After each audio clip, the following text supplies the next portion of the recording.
Hey folks, John here at Markwell Watches and Markwell Studios. Here's a little tutorial for those of you who have never had a watch with a mechanical or automatic mechanical movement. Inside this watch is an SW200-1 automatic movement. What does that mean?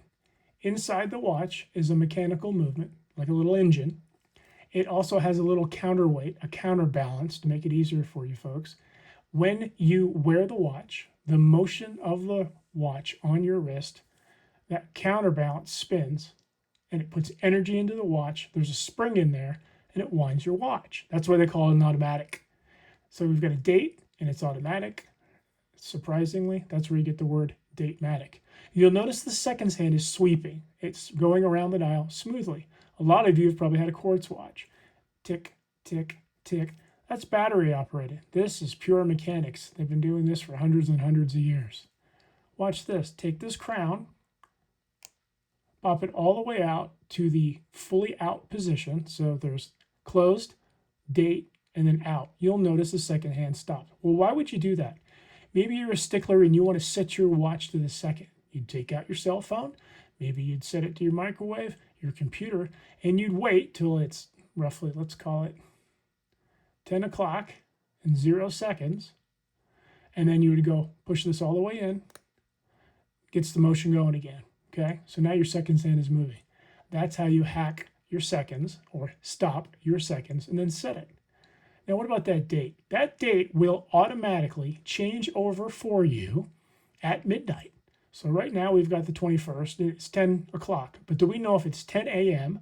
or 10 p.m.? And that's important. We have to know that because between 9 and 12 o'clock, if it's 9 p.m. and 12 a.m., those little gears and that movement, they set up to make that date change. You don't want to manually change the date between 9 o'clock and midnight. So to be safe, it's 10 something. We're going to pull this all the way out to the time setting. Of course, it hacks. It doesn't matter unless you really want to put it right on the second. And then you're going to turn these hands right around. And when you hit midnight, what happened? The date did not switch over. So we know that was 10 a.m. Now we're at 1 p.m. So the course of your day goes on. And as we run up here to midnight, boom, the date switches over. You now know it's 2 o'clock in the morning, almost 2:01, and that seconds hand will engage again when I push that all the way in. So now we know it's morning. We know it's safe. It's not between 9 p.m. and midnight. And you go, oh, wait a minute, it's not the 22nd today. Today's the 9th. You can pull the crown out to the first position, and you can manually change the date. You'll notice we have what they call a roulette date wheel, so it's alternating colors. Let's just say today's the 4th.